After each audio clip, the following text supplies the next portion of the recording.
దేహాత్మను సిద్ధపరచండి, బలపరచండి. నీ వాక్యం వినినప్పుడు మాకు నెమ్మది, శాంతి, సమాధానం కలుగుతున్నాయి.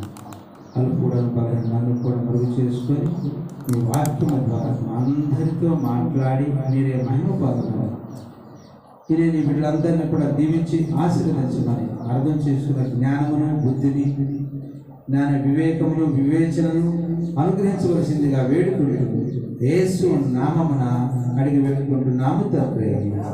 ఆమేన్. దేవుని పరిశుద్ధ నామానికి మహిమ కలుగుగాక. మనం దేవుని యొక్క వాక్యానికి వస్తున్నాం. మనం ఒకసారి మూల వాక్యంగా మార్కు రాసిన సువార్త 12వ అధ్యాయం 41వ వచనం కనుక మనం చూస్తే ఇక్కడ ఒక సందర్భం రాయబడి ఉన్నది. మార్కు రాసిన సువార్త 12వ అధ్యాయం 41వ వచనాన్ని జ్ఞాపకం చేసుకుంటూ ముందుకు వెళదాం. ఇది యేసు ప్రభువారు జీవించిన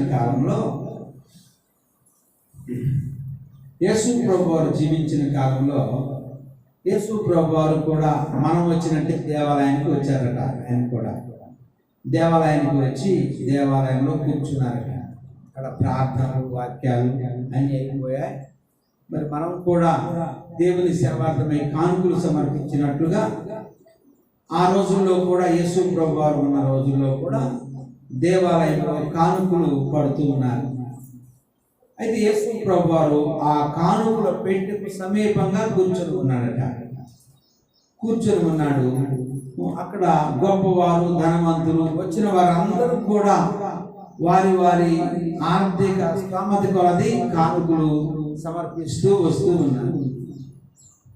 మరి కానుకలు ఇస్తున్నటువంటి ఆ సందర్భంలో యేసు ప్రభువారు ఒక వ్యక్తిని చూచాడట. ఆమె పేద విధవరాలట. అయితే ఆమె కొంగున ఉన్న 2 కాసులను ఆమె విప్పి ఆ కానుకల పెట్టెలో వేసిందట. అయితే ఆనాడు యెరూషలేము దేవాలయంలో కానుకలు వేయాలి అంటే దేవుని ఆలయంలో కానుకలు వేయాలి అంటే మనం బయట నుంచి తీసుకుని వచ్చిన కానుకలు సరాసరిగా తీసుకుని ఉండిలో వేయడానికి అవకాశాలు లేవు. ఆ యెరూషలేము ఇప్పుడు మనం చెప్పుకుంటున్న యెరూషలేము మందిరంలో అనగా దావీదు మహారాజుతో దేవుడు మందిరాన్ని కట్టమని చెప్పి మరలా నీ కుమారుడైన సొలొమోను ద్వారా మందిరాన్ని కట్టించాలి అని చెప్పినట్లుగా మన పితరుడైనటువంటి సొలొమోను మహారాజు కట్టించినటువంటి శృంగారమును దేవాలయము కట్టించి ఆ మందిరంలో కానుక వేయాలంటే మనం సంపాదించిన కానుకలు తీసుకుని వేయడానికి అవకాశాలు లేవు, వేయడానికి కుదరదు. అక్కడ బయట దేవాలయానికి సంబంధించి ప్రార్థన చేసి పవిత్రమైన నాణ్యాలు మాత్రమే దాంట్లో వేయాలి. మన దగ్గర దాచిపెట్టుకొని మన దగ్గర వేయడానికి అవకాశం లేదు. నువ్వు ఎంత వేయాలనుకుంటావో అక్కడికి వెళ్ళి అక్కడ గేటు దగ్గర మార్చుకొని రావాలి. మన డబ్బులు వాడు తీసుకొని వాళ్ళకు సంబంధించిన డబ్బులు నువ్వు ఎంత ఇచ్చావో దానికి సంబంధించిన డబ్బులు ఇచ్చేవారు. ఆ డబ్బులు తీసుకొని మాత్రమే దేవాలయంలో కానుకల పెట్టెలో వేయడం జరిగింది. అందుకని యేసు ప్రభువారు ఒకసారి దేవాలయాన్ని శుద్ధి చేసేటప్పుడు తాళ్ళ చేత కొరడాలను చేసి అక్కడ ఉన్న వారందరినీ కూడా మొత్తాన్ని బయటికి పారగొట్టాడట. ఎందుకని? అక్కడ ఏమేమి చేస్తున్నారు ప్రజలు? గువ్వలు, పావురములు, పొట్టేళ్ళు, ఎడ్లు, రోకలు మార్చేవారు అందరినీ, వ్యాపారాలు చేసేవారందరినీ కూడా ఆ దేవాలయం బయట నుండి వెళ్ళకొట్టాడట. మనందరికి బాగా తెలుసు ఆ వాక్యాలు కదా. అయితే అందుకని ఆ నాణ్యాలు, ఆమె సంపాదించిన నాణ్యాలట అక్కడ తీసుకుని వస్తే అక్కడ రాయబడిందంటే 2 కాసులు అని రాయబడ్డాయి. ఈ 2 కాసులకు చిల్లర ఏంటంటే 2 పైసలట. ఈ 2 కాసులకు వాళ్ళు ఇచ్చిన కానుకలు ఏంటంటే 2 పైసలట. ఆ 2 పైసలు ఆమె మూట కట్టుకొని తీసుకొచ్చి దేవాలయంలో కానుకల పెట్టెలో వేసిందట. చూచారా ప్రియ దేవుని బిడ్డ, అంటే ఆనాటి నాగరికత, ఆనాటి పరిస్థితి. 2 పైసలు ఆమె వేస్తే యేసు ప్రభువు అంటున్నాడు కదా, ఆమె గురించి చెప్తా ఉన్నాడు. ఇక్కడ ఉన్న వారందరిలో మీకు కలిగిన దానిలో నుండి కానుక వేశారు, అయితే ఆమెకు ఉన్నదంతా, ఇక ఆమె దాచిపెట్టుకోలేదు, ఆమెకు ఉన్నదంతా, ఆమె జీవనమంతా కూడా ఆ కానుకల పెట్టెలో వేయడం జరిగిందని ఆమె గురించి చెప్తూ ఉన్నారు. అయితే మరలా వద్దాం. అయితే ఇక్కడ యేసు ప్రభువు వారు ఈ కానుకల పెట్టెలో ఈ పేద వితంతువు గురించి మాట్లాడటం మనం చూస్తా ఉన్నాం. అయితే ఒకసారి మనం రాజుల గ్రంథం 17వ అధ్యాయము 8వ వచనం నుంచి చూస్తే ఇక్కడ కూడా దేవుడైన యెహోవా మరి ప్రవక్త అయిన ఏలియాకు చెప్తూ, ఏలియాతో మాట్లాడుతూ, నీవు సారేపతి అనేటువంటి ఊరికి వెళ్ళాలి. ఇక్కడ ఈ కిద్రోను అనేటువంటి వాగు దగ్గర నీళ్లు అయిపోయాయి కాబట్టి నువ్వు సారేపతి అనేటువంటి ఊరికి వెళ్ళు. అక్కడ నేను నిన్ను పోషించుటకు ఒక స్త్రీని, ఒక కుటుంబాన్ని, ఒక వితంతువును ఏర్పాటు చేశాను అని దేవుడైన యెహోవా ప్రవక్త అయిన ఏలియాకి చెప్పినట్లుగా మనం లేఖనాల్లో చూస్తాం. 1వ రాజుల గ్రంథము 17వ అధ్యాయం 8వ వచనంలో ఈ మాటలు రాయబడి ఉంటాయి. అయితే ఆమెట అక్కడికి వెళ్ళాడు, ఆమె పొలలేరుకుంటూ ఉంది. ఆమె దగ్గరికి వెళ్ళి అడిగాడు ఆయన, కొంచెం మంచినీళ్ళు తీసుకురామన్నాడు. అసలు ప్రవక్తలు కనిపిస్తే సామాన్యమైన ప్రజలకు బహుభయం కాబట్టి ఆమెను వెళ్ళి ఆ మాట అడగగానే నీళ్లు తెద్దామని వెళ్తుందంట. ఈయన ఎవరో ఆమెకు తెలుసు, ప్రవక్త ఈయన. అసలు ఆయనంతటా ఆయన పలకరించాడు కాబట్టి ఆమె పలికింది. లేకపోతే స్వయంగా ఆమె ఏంటి నాయన నీకేం కావాలని అడిగే హక్కు, ధైర్యం, సాహసం అలా ఎవరు చేయడానికి వీలు లేదు, అలా చేయరు. కాబట్టి ఆయనే అడిగాడు కాబట్టి నీవు నీళ్లు ఇవ్వు, నీళ్లు తీసుకొని రా అని ఎప్పుడైతే చెప్పాడో అప్పుడు ఆమె నీళ్లు తీసుకురావడానికి వెళ్తుందంట. అప్పుడు ఈయన అన్నాడు మళ్ళా, అలాగే నాకు చిన్న అప్పం తయారు చేసి తీసుకురా అన్నాడు. అప్పుడు అంటాడు, నీ దేవుడైన యెహోవా జీవము తోడు, బుడ్డిలో ఆ తొట్టిలో కొంచెము పిండి ఉన్నది, బుడ్డిలో కొంచెం నూనె ఉన్నది, అప్పం ఒకటైనా లేదు. ఈ పూట ఆ పొలలేరుకొని వెళ్ళి అవి చేసుకొని నేను నా కుమారుడు తిని చనిపోదాం అనుకుంటున్నాం.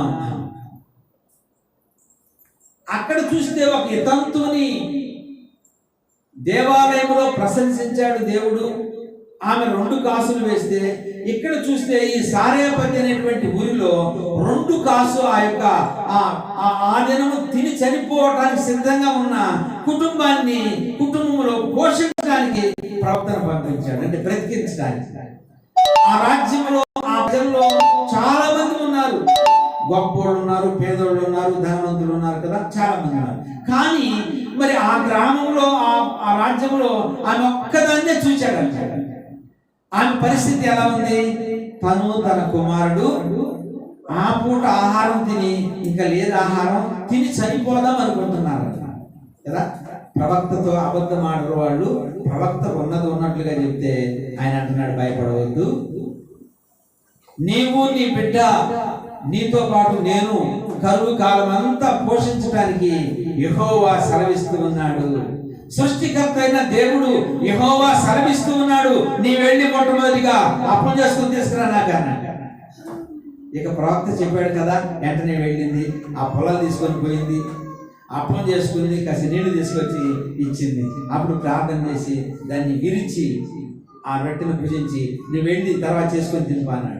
ఇలా కరువు కాలం అంతా కూడా రోజు ఆ పట్టిన పిండి, ఆ గుడ్డిలో కొంచెం నూనెతో తయారు చేసుకొని ప్రవక్త అయినటువంటి ఏలియా, ఆ వితంతువు, తన కుమారుడు బ్రతుకుతూ వచ్చారట.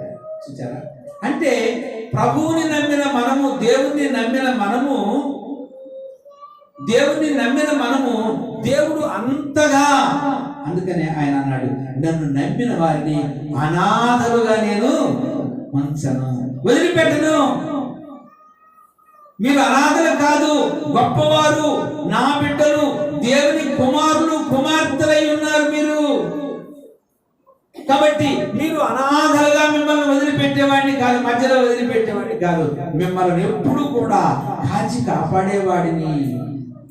మీకు కష్టం వస్తే నాకు కష్టం వచ్చినట్లుగా నేను భావించేవాడిని అన్నాడు. కాబట్టి ఆనాటి నుండి ఈనాటి వరకు కూడా మనము విశ్వాసులుగా లేక సేవకులుగా ఎన్ని ఇబ్బందులు వచ్చినా, ఎన్ని కరువులు వచ్చినా, ఎన్ని వ్యాధులు, బాధలు, శోధనలు వచ్చినా మనం దేవుని వైపు చూస్తూ ఉన్నాం.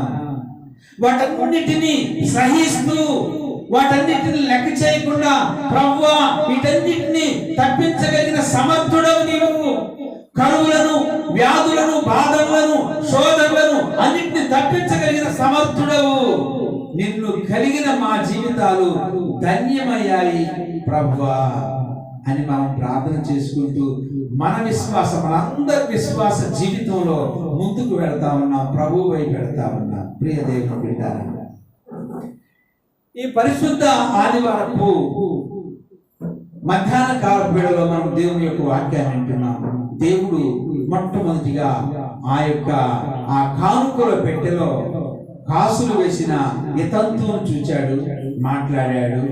ఆమె వేసిన కానుకలను గొప్పగా దీవించాడు, ప్రశంసించాడు. రెండవదిగా ఈ యొక్క రాజుల గ్రంథంలో సారేపతి అనే ఊరిలో ఈ వితంతువును కూడా జ్ఞాపకం చేసుకొని కరువు దినాలన్నింటిలో ఆమెను పోషించాడు. అలాగే ఆమెతో పాటు ప్రవక్త కూడా పోషించబడ్డాడు. మనం కూడా ఇలాంటి పరిస్థితుల మధ్య ఉన్నప్పుడు, మన గ్రామంలో, మన కుటుంబంలో ఇలాంటి కరువులతో నింపబడినప్పుడు దేవుడు మనకు తోడుగా ఉండి ఆ కరువులలో ఎలా బ్రతకాలో అలా పోషించగలిగినటువంటి సామర్థ్యత కలిగినటువంటి దేవుడై ఉన్నాడు. కాబట్టి ఆ విషయాన్ని మనం గమనిస్తూ మనం దేవునిలో ముందుకు వెళ్ళాలి. అయితే నేను ఈ ప్రాంతానికి రాకముందు, అనగా దాదాపుగా ఈ ప్రాంతానికి వచ్చి ఒక 25-26 సంవత్సరాలు అవుతుంది. ఈ ప్రాంతానికి రాకముందు ఆ గుంటూరు ప్రాంతం, అంటే గుంటూరు జిల్లా సత్తనపల్లిలో ఆ పరిసర ప్రాంతాల్లో సేవ చేస్తున్నటువంటి ఆ రోజుల్లో దమ్మాలపాడు అనేటువంటి గ్రామానికి వెళుతూ ఉండేవాళ్ళం మేము సేవ. విఆర్కే మూర్తి గారు వారి బృందంలో మేము, మా పాస్టర్ గారు జాన్పాల్ గారు కలిసి వెళుతూ ఉండేవాళ్ళం. అయితే మేము ఎక్కువగా, నేను మరి అబ్రహాం గారు, నిరీక్షణరావు గారు అనే వారు ముగ్గురు మేము ఆ గ్రామానికి ప్రత్యేకంగా సువార్తను చేయడానికి వెళుతూ ఉండేవాళ్ళం.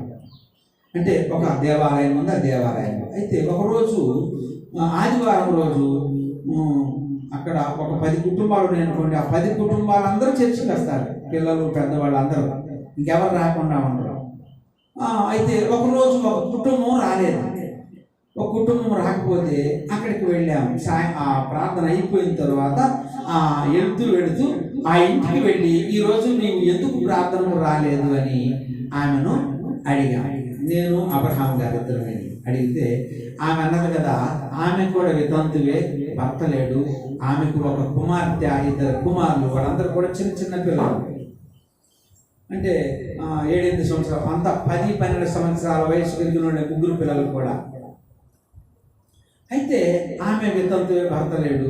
ఆమెను అడిగితే ఎందుకు రాలేదు ఈరోజు చర్చికి, నువ్వు ఎందుకు రాలేదని ఆమెను అడిగితే ఆమె ఏం చెప్పిందంటే, అయ్యా ఈరోజు నేను దేవాలయానికి రాకపోవడానికి కారణం ఏంటంటే, నేను వస్తే కానుక వేయాలి కదా, నా దగ్గర పావలా కూడా లేదు, అందుకని నేను ఒట్టి చేతులతో ఎలా రాగలను దేవాలయానికి, అందుకని నా దగ్గర కానుక లేదు కాబట్టి, పావలా కూడా లేదు కాబట్టి నేను దేవాలయానికి రాలేదు అని.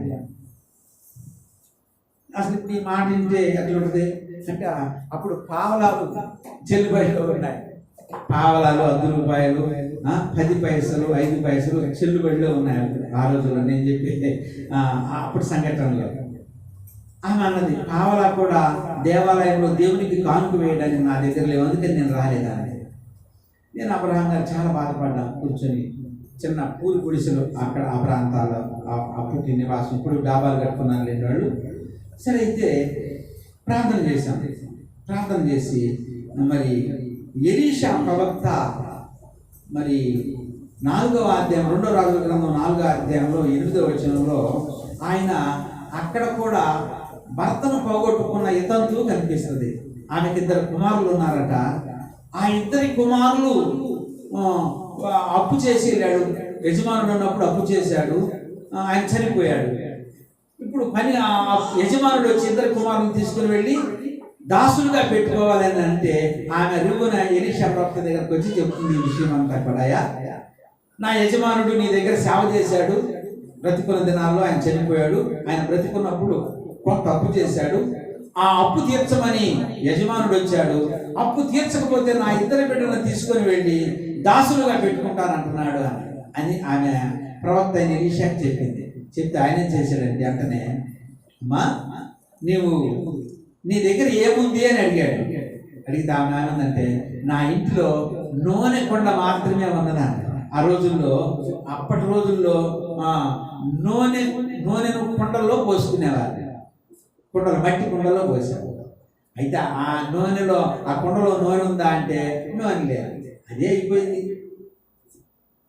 అప్పుడు అన్నాడు, నీవు ఇరుగు పొరుగు వారి దగ్గరకు వెళ్ళి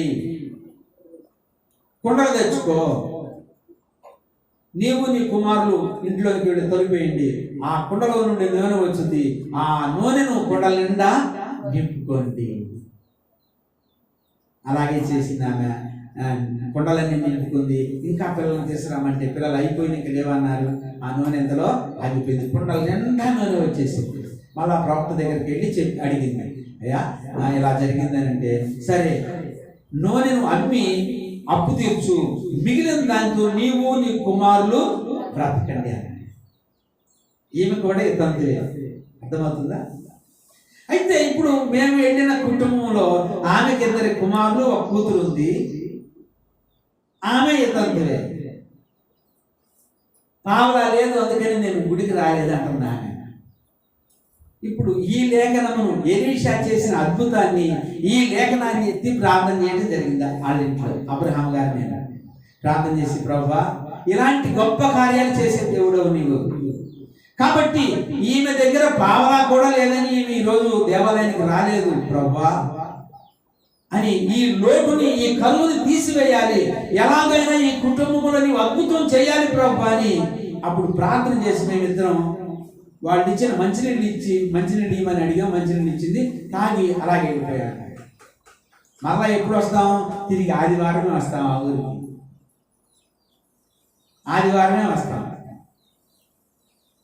వెళ్ళి మళ్ళీ తిరిగి ఆదివారం పొద్దున్నే వచ్చాం.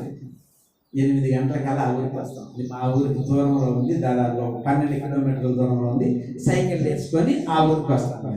సైకిల్ వేసుకొని ఆ ఊరికి వెళ్ళి ఆ చర్చి ఆ రోజు కార్యక్రమాలు జరిపి వస్తాం. ఉదయాన్నే వాళ్ళ ఇంటి మీదనే రావాలి. వచ్చేటప్పుడు సైకిల్ వేసి రాగానే ఆ ఇంటి దగ్గర అంతా పిల్లలు ఉన్నారు చాలా మంది. ఆ ఇంటి మీద, ఆ ఇంటి ముందు ఒక గేదెను కట్టేసండి. వీళ్ళకి గేదెలు లేవు కదా, ఇంటి ముందు గేదె ఎందుకు ఉంది, ఎనుగొడ్డు ఎందుకు ఉంది అని అనుకొని వెళ్తే ఆమె రాగానే వందనాలు చెప్పి రండి అయ్యా అని కూర్చోబెట్టి అప్పుడు అడిగాం, ఎవరిది గేదె ఎక్కడిది అని అంటే అప్పుడు ఆమె సాక్ష్యం చెప్తుంది. మీరు ప్రార్థన చేసి వెళ్ళారు కదా, వెళ్ళగానే ఈ గ్రామ సర్పంచ్ వచ్చి, ఆ దమ్మాలపాడు అనే గ్రామం సర్పంచ్ వచ్చి గవర్నమెంట్ లోన్లు శాంక్షన్ చేసింది, నీ పేరు కూడా రాశాము, నువ్వు ఇప్పుడు బయలుదేరి రండి అని ఈ పేర్లు రాసిన వాళ్ళందరిని తీసుకొని ఆ బస్ ఎక్కి ఆ గేదెలు కొనుక్కునే వేరే ప్రాంతానికి వెళ్ళి గేదెలు కొనుక్కొని ఆ అన్నింటిని ఎక్కించుకొని తీసుకొచ్చి ఇంటికాడ దింపేసి, ఇది చెప్పింది ఆమె. అయితే ఇంటికి వచ్చిన 2-3 రోజులకి ఆ గేదె సూడిది తెచ్చుకున్నారు. అది ఈనింది. ఆ పాలు, అక్కడ ఉన్న ఆచారం ఏంటంటే ఆ పాలన్నీ, ఆ పిండిన పాలు అది జున్ను మొట్టమొదటిగా పిండిని ఎక్కడ పడబోయారు వాళ్ళు, దాన్ని అంతా కొండకేసి వండి కొంచెం ఉప్పు వేసి వండి పెడతారన్నమాట. పిల్లలందరినీ పిలిచి ప్రార్థన చేసి అందరికీ పెడతారు. లబ్బరాకులు ఉన్నాయి కదా, తూటాకులు, మన పూలమాలలో గుచ్చుతుంటారు. ఆ ఆకులు తీసుకొచ్చి శుభ్రంగా కడిగి వాటిల్లో పెడుతుంటారు అన్నమాట. అప్పుడు ఇప్పుడు బెటర్ లేదు, ఇప్పుడు పెట్టినా తిరగదు అట్లా కదా. ఇప్పుడు శుభ్రం అయిపోయింది. నిజంగా రండి భాష గారు వచ్చి ఇట్లా సంక్రాంతి చేసి ఆమె అలా చేసినప్పుడు నిజంగా కళ్ళకి నీళ్ళు తిరిగాయి. అంటే వారం రోజుల్లో ఇంత యువతి ఇంత అద్భుత కార్యం చేశాడు ఆ ప్రభు వారు. వాళ్ళకి సంతోషంగా ఉంది, మాకు సంతోషంగా ఉంది. ఒక గేదెను ఇలా అద్భుతంగా ఇచ్చాడు, ఆ పాడి గేదె కదా, చాలా సంతోషంగా గడ్డి తెచ్చుకోవచ్చు, మేపుకోవచ్చు, ఆ పాలు పిండుకొని కేంద్రానికి పోసి అప్పు తీర్చుకోవచ్చు. అంటే దేవుడు మానవ జీవితంలో దేవుడు ఎలాంటి అద్భుతాలు చేయగలడో చేస్తాడో ఆ రోజుల్లో నుండే నిరూపణ చేసి ఇది జరుగుగా కంటే జరిగించుకుంటూ వచ్చాడు. ఆ రోజు నుంచి ఈ రోజు వరకు కూడా ప్రభు అలా సాధ్యం లేదా? ప్రభు అద్భుతాలు చేసే దేవుడు. నీవు నేను నమ్మిన దేవుడు అద్భుతాలు చేసే దేవుడు. అందుకే మనము ఆయనకు సాక్షార్థమై ఉన్నాము. మన కుటుంబాలలో, మన బిడ్డల జీవితాలలో, లేక మన భూముల విషయాలలో, లేక మన కుమారులు కుమార్తెల విషయాలలో, లేక మన అప్పుల విషయాలలో, అన్ని విషయాలలో ఆయన భుజస్కంధముల మీద వేసుకొని అన్నిటిని పరిష్కారం చేయగలిగిన దేవుడు మనం నమ్మిన దేవుడు. అందరూ సాధ్యం లేదా? ఆయన అద్భుతాలు చేసే దేవుడు. ప్రియ దేవుని బిడ్డలారా, మనం నమ్మిన దేవుడు. ఇప్పుడు ఎవరెవరు చెప్పుకున్నాం మనం? వితంతువులుగా కానుక పెట్టెలో 2 కాసులు వేసిన యదవరాల గురించి చెప్పుకున్నాం. సారేపతి యదవరాల గురించి చెప్పుకున్నాం. ఏలియా ప్రవక్తను పోషించి ఆమె పోషించబడిన వితంతువుల గురించి చెప్పుకున్నాం. మూడవదిగా ఒక సంఘములో ఉన్న వితంతు, ఆమెకు దమ్మాలపడిన గ్రామంలో భర్త లేడు, ఆమెకు ఒక కూతురు 2 కొడుకులు. ఆమె జీవితంలో కూడా ఇలాంటి అద్భుతం చేశారని ఈ మధ్యాహ్న కాలపు వేళలో మనం తెలుసుకుంటూ ఉన్నాం. అయితే ఆ రోజులలో ఆ కొత్త నిబంధనలో కొరింథీ పత్రికలో ఒక సంఘాన్ని గురించి మాట్లాడుతూ ప్రభువారు ఆ సంఘాన్ని ఉద్దేశించి మాట్లాడుతూ ఒక మాటను చెబుతున్నాడు. పరిశుద్ధ బైబిల్ గ్రంథంలో 2వ కొరింథీయులకు రాసిన పత్రిక 8వ అధ్యాయము 1వ వచనాన్ని చూద్దాం. ఇక్కడ ఏం రాయబడిందో? సహోదరులారా, మాసిదోనియా సంఘములకు అనుగ్రహింపబడి ఉన్న దేవుని కృపను గురించి మీకు తెలియజేయుచున్నాము. ఎలాగనగా వారు బహుశ్రమ వలన పరీక్షింపబడగా అత్యధికముగా సంతోషించిరి. మరియు వారు నిరుపేదలైనను వారి దాతృత్వము బహుగా విస్తరించెను. అందరొకసారి తెలుస్తుంది కదా. ఎలాంటిదంటే ఈ మాసిదోనియా సంఘం నిరుపేదలట. నిరుపేదలంటే ఏ పూట పని చేసుకుంటే ఆ పూట భోజనం చేయటమే, లేకపోతే లేదు. ఈ రోజు బాగలేదు అని ఇంటికాడ ఉంటే ఆ రోజు భోజనం లేదు. కాబట్టి ఆ యొక్క మాసిదోనియా సంఘము నిరుపేదలై ఉన్నారు. అయినను దేవునికి ఇచ్చుటలో, దేవుని సేవకులను ప్రేమించుటలో, దేవుణ్ణి ప్రేమించుటలో బహు దాతృత్వం కలిగినటువంటి వారట. ధారాళముగా ఇవ్వగలిగిన వారట. దేవుణ్ణి ప్రేమించగలిగిన వారట. ఈ మాసిదోనియా సంఘం ఇది ప్రభువారు అపోస్తలులు ప్రారంభించినటువంటి సంఘంలో, పౌలు గారు ప్రారంభించిన సంఘంలో ఈ మాసిదోనియా సంఘం ఒకటి. ప్రభువుని నమ్మారు, మనకలాగే కొత్తగా వారు. అయితే నిరుపేదలట.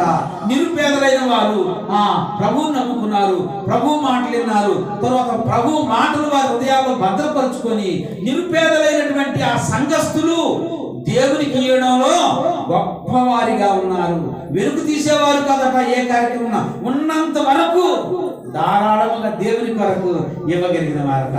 అందుకే వారి పేర్లు, వాళ్ళ గ్రామం పేర్లు, వాళ్ళ గ్రామం పేరు, ఆ సంఘం పేరు ఇక్కడ ఈ కొరింథీ పత్రికలో పౌలు గారు రాశాడు.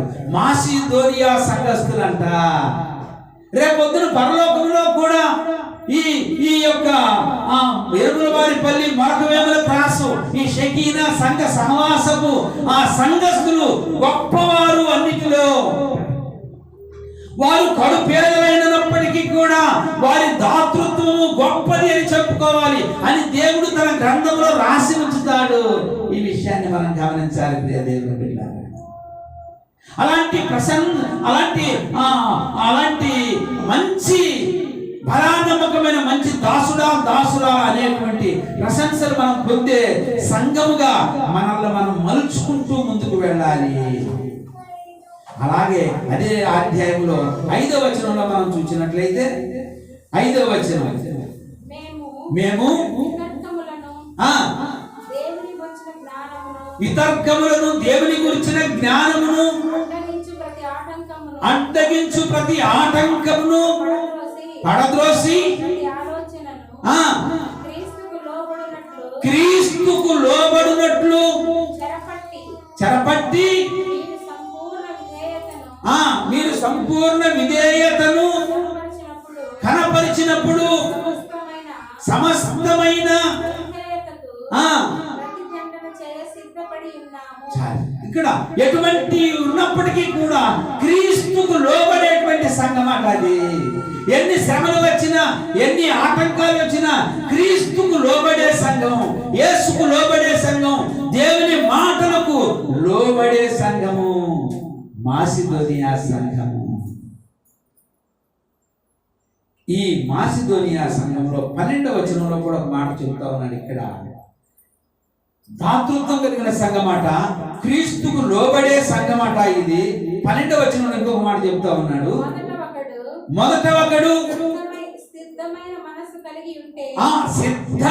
మనసు కలిగి ఉంటే శక్తికి మించి కాదు గాని కలిమి కొలదియే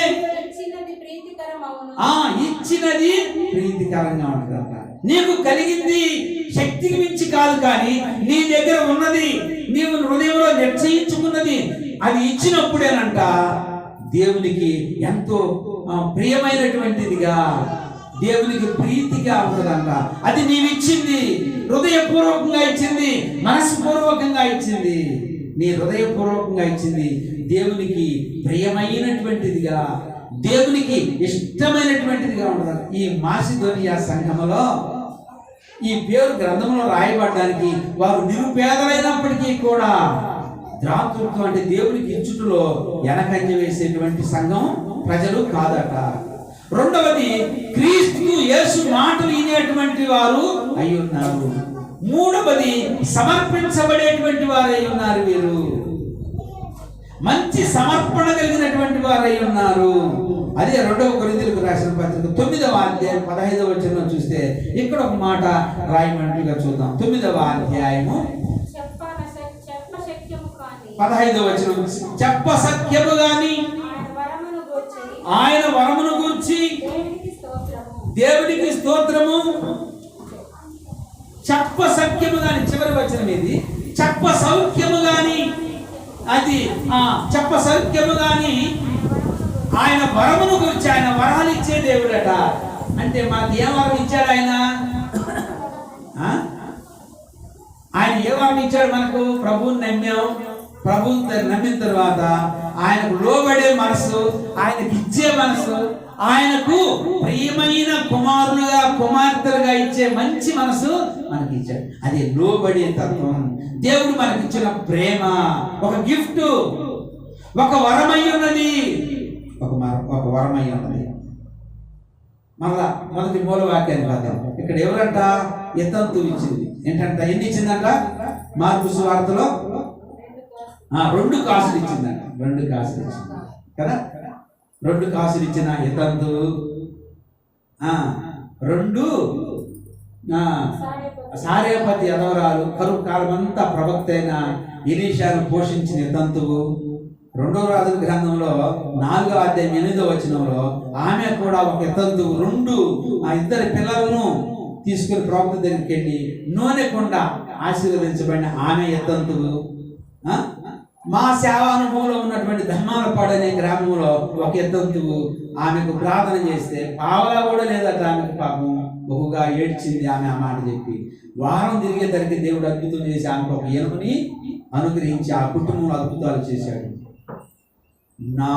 నలుగురు గురించి చెప్పుకున్నాం, అంతేనా? నలుగురు యతంతువుల గురించి చెప్పుకున్నాం. నిజంగా దేవుడు ఆ యతంతువులను చిన్నచూపు చూసేవారు సమాజంలో చాలా మంది ఉన్నారు. కానీ దేవుడు వారిని ప్రేమించి వారి పేర్లు జీవ గ్రంథంలో రాసి వారు చేసినటువంటి మంచి పనులను, వారికి చేయబడిన మేలు, వారు దేవునికి చేసిన మేలులను పరిశుద్ధ గ్రంథంలో రాసి ఉంచాడు. అందరికీ తెలుస్తుంది లేదా? దేవునికి ఎంత ప్రేమ మనమంటే ఎంత ప్రేమ దేవునికి. ప్రియ దేవుని బిడ్డలారా, కాబట్టి అంతగా ప్రేమించే దేవుణ్ణి మనము దేవునికి లోబడాలి, దేవుణ్ణి ప్రేమించాలి, ఆయనకు సంపూర్ణంగా ఇవ్వాలి. ఆ ఇచ్చింది ఎలా ఉండాలంట? ఆయనకు ప్రియమైనటువంటిదిగా ఉండాలట. అయితే ఇక్కడ ఇంకొక కథ చెప్పుకున్నాను. ఇప్పుడు ఈ తంతువు 2 కాసులు కానుకల పెట్టులు వేసిందట.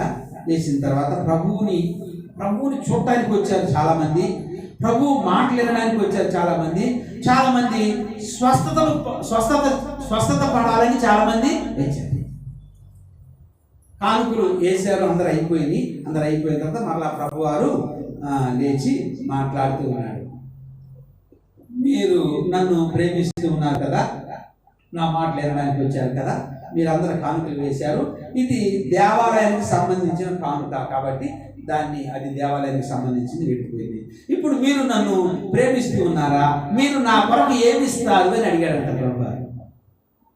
ఆ కార్యక్రమం అయిపోయిన తర్వాత మీరు నా కొరకు అంటే నేను చెప్పే మాటలు బైబిల్ గ్రంథంలో రాసి లేవు, ఒక కథలాగా చెప్తా ఉన్నాను నేను. ప్రభువారు మీరు నాకు ఏమి ఇవ్వాలి, ఏమి ఇస్తారు అని అడిగితే అక్కడ కూర్చున్న ప్రజలు అభిమానులు కదా, యేసు ప్రభు వారు అభిమానులు కదా, మేము ఏదైనా ఇవ్వగలమన్నారు.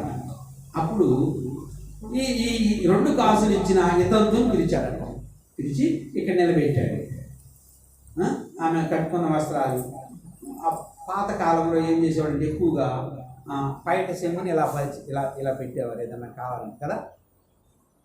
మన పూర్వీకులు ఏదన్నా ఎవరికన్నా వెళ్ళినా, పెద్దవాళ్ళకి వెళ్ళినా ఇలా కొంగులు పట్టుకునేవారు.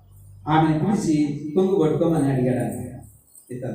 ఆమె పట్టుకోండి, నన్ను ప్రేమించారు కదా, నా కొరకు మీరు ఏమి ఇవ్వాలనుకున్నారు తీసుకొచ్చి ఆ కొంగులో వేయండి అన్నారు. అంటే అందరూ వాళ్ళకి కలిగింది. ఇంకా కొంత ధనం ఉంటుందిగా, మనం ఇప్పుడు వేరే ఊరికి వెళ్ళాలి కదా, వేరే ఊరి నుంచి వచ్చాం, ఆ ఊరికి వెళ్ళే ఛార్జీకి డబ్బులు ఉంటాయిగా. ఇప్పుడు ఆ డబ్బులు కూడా ఉంచట్లా ప్రభు వారు, అది కూడా మనకు పరీక్ష పెట్టాడు.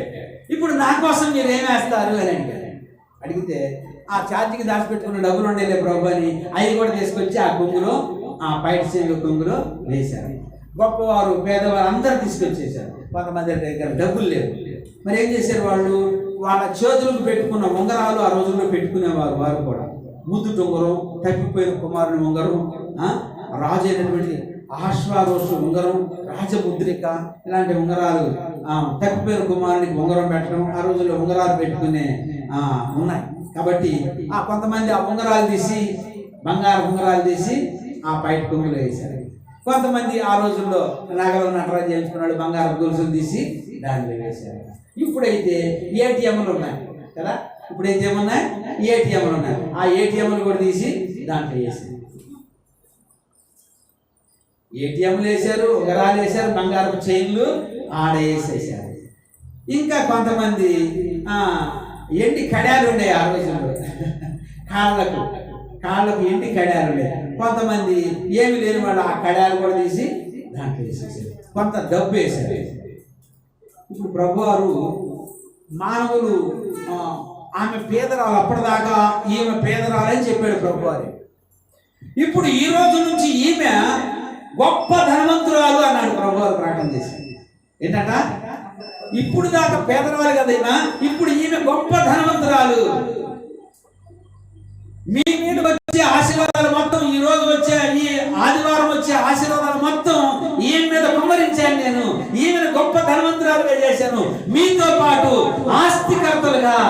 నన్ను నమ్మిన వాళ్ళు ఆస్తికి కర్తలుగా చేస్తానని చెప్పిన ఆ మాటలను నెరవేర్చాడు దేవుడు. అందరూ సార్ తెలుస్తుంది కదా. మనం కూడా పేద స్థితిలో ఉన్నప్పుడు, కరువులో ఉన్నప్పుడు ఆ కరువును తీసివేసి, ఆ దరిద్రను తీసివేసి మనల్ని కూడా ఆస్తి పరులుగా చేశాడు. అనారోగ్యంలో ఉన్నప్పుడు ఆరోగ్యవంతులుగా చేశాడు. కరువులో ఉన్నప్పుడు కరువును తీసివేసి ఆ శాంతిని, సమాధానం అంటే సమృద్ధికరమైన ఇంటిగా దీవించాడు. అలాగే ఆమెను అలా దీవించాడు ప్రభువారు. ఆమె కూడా ఆ ఒడిలో ఉన్న ఎండి బంగారము, ఆ రోజుల్లో బంగారపు కాసులు వేసేవాడు. డబ్బులు అంటే మనకు ఆ నోట్లు అనుకునేది, మనలాంటి డబ్బులు కాదు. యెరూషలేములో అప్పుడు బంగారపు నాణ్యాలు వేసేవారు. అర్థమవుతుందా? బంగారపు నాణ్యాలు వేసేవారు. తర్వాత ఎండి రోకలు కూడా, ఎండి కూడా చాలా మందిలో ఉండేవి. కాబట్టి ఎండి బంగారపు నాణ్యాలు వేసారు. అన్ని నోట్లు లేవు కాబట్టి ఇప్పుడు ఆ ఒడి నిండా ఏమున్నాయి చెప్పాలి. ఎండి ఉంది, బంగారం ఉంది. బంగారం ఎవరి దగ్గర ఉంటుంది? గొప్ప వాళ్ళ దగ్గర ఉంటుంది, ధనవంతుల దగ్గర ఉంటుంది. ఇప్పుడు ఈ పేద యతంతు ఏమైపోయింది? ధనవంతురాలు అయిపోయింది. దేవుడు ఏమైనా గొప్ప ధనవంతురాలుగా ప్రకటన చేసేసాడు. అందులో సార్ తెలుసుకోవాలి కదా. కాబట్టి అతి పేదలమైన మనల్ని ఏం చేశాడు దేవుడు? ధనవంతులుగా చేశాడు. కాబట్టి ఈ మాసిదోనియా సంఘము కడు పేద సంఘమైనప్పటికీ కూడా ఆ సంఘము ఎలాంటిదట? దేవుని దృష్టిలో, దేవునికి ఇయ్యడంలో, లోబడడంలో, దేవుని మాట వినడంలో, దేవునికి సమర్పించుకోవడంలో వాళ్ళ జీవితాలు గొప్పగా ఉన్నాయి. ఈ పరిశుద్ధ జనాన మరి మనం ఎలా ఉంటూ ఉన్నాం? ఆ దేవునికి లోబడి ఉంటున్నామా? ఆ దేవుడు మన దరిద్రతను తీసివేశాడా? మన అప్పులను తీసేసాడా? మన రోగాలను తీసివేశాడా? మనకు మంచి స్థితిని ఇచ్చాడా? మంచి ఆరోగ్యాన్ని ఇచ్చాడా? అప్పుల నుండి తొలగించి ఆయన ఆ సర్వ సమృద్ధికరమైన దీవెనలతో నింపాడా? శోధనల నుండి విడిపించి మనకు జయాన్ని ఇచ్చే దేవుడు ఆయన. కాబట్టి ఈ మధ్యాహ్న కాలపు వేళలో ఈ సారేపతి ఈ 2 కాసులు వేసిన ఆమెను గొప్ప ధనవంతురాలుగా చేసి ఆశీర్వదించాడు. ఓడి నిండా ఎండి బంగారం ఉన్నది. ఆ కాసులు అవన్నీ తీసుకొని వెళ్ళి ఆమె మనస్ఫూర్తిగా ఇచ్చింది కాబట్టి ఆమెను గొప్ప ధనవంతురాలుగా చేయాలనుకున్నాడు దేవుడు. ఆమెను గొప్ప ధనవంతురాలుగా చేశాడు. మరి మనల్ని కూడా ఈ లోకంలో గొప్ప ధనవంతులుగా చేయాలనుకుంటా ఉన్నాడు ప్రభువారు. శారీరకంగా, మానసికంగా, ఆధ్యాత్మికంగా, ఆరోగ్యాలతో మనకున్న మన చేతి పనిని, కష్టార్జితమును దీవించి ఆశీర్వదించి ముందుకు నడిపించేవాడయ్యాడు. కాబట్టి ఎంతమంది తంతులు చెప్తున్నాం మనం? సరిపోతుందా? 2 కాసులు వేసిన ఇతంతువు, నూనె కొండ ఇతంతువు, సారేపతి ఎదవరాలైన ఇతంతువు. నేను చెప్పినట్లుగా ఒక కూతురు 2 కొడుకులు ఉన్న ఆ ఇతంతువు ఆమె జీవితంలో ఒక ఎనుమునిచ్చి దేవుడు ఆశీర్వదించాడు. అలాంటి కృపలో మనకు కూడా మన కరువులలో, మన వ్యాధులలో, బాధల్లో, శోధనలలో అన్ని రకాలుగా అన్నింటినీ సమస్యలను తీర్చి మనం నమ్మిన దేవుడు మనకు అండగా, కొండగా, దుర్గముగా ఉండి మనల్ని నడిపిస్తున్న ఆ దేవుణ్ణి నమ్ముకున్నాం. ఆ దేవుని వైపు చూసి ముందుకు వెళదాం. అలాంటి కృపలో పరిశుద్ధాత్మ దేవుడు మనందరికీ దయచేయును గాక. దేవుడి కొద్ది మాటలు దీవించును గాక. ప్రార్థన చేద్దాం. పరిశుద్ధుడైన తండ్రి, నీకు వందనాలు. లోక పాపములను మోసుకొని పోవు దేవుని గురించి నీకు వందనాలు. అందరికీ సహాయం చేసిన దేవుడా, ఈనాడు నిన్ను నమ్మిన మానవులందరికీ సహాయం చేస్తున్నావు. నీకు వందనాలు. మాకు కూడా, వారితో పాటు మాకు కూడా సహాయం చేస్తున్నాం. అలానాడు మాసిదోనియా సంఘాన్ని గురించి చెప్తున్నావు. వారు కడుపేదలైనప్పటికీ కూడా వారి దాతృత్వము గొప్పది అని చెప్తున్నావు. అలాంటి గొప్ప మనసును వారికి ఇచ్చినందుకు నీకు వందనాలు. ఈనాడు మాకు కూడా అలాంటి మనసు ఇచ్చినందుకు నీకు వందనాలు, స్తోత్రాలు చెల్లించుకుంటూ ఈ షకీనా క్రైస్ట్ సంఘ సహవాసపు విశ్వాసులు వచ్చిన వారందరినీ పేరు పేరున దీవించి ఆశీర్వదించి మీరే మహిమ పొందమని యేసుక్రీస్తు నామములో అడిగి వేడుకుంటున్నాము తండ్రి. ఆమేన్. ఆమేన్. అందరం లేచి నిలబడదాం. దేవుని యొక్క సేవార్థమై కానుకలు సమర్పిద్దాం.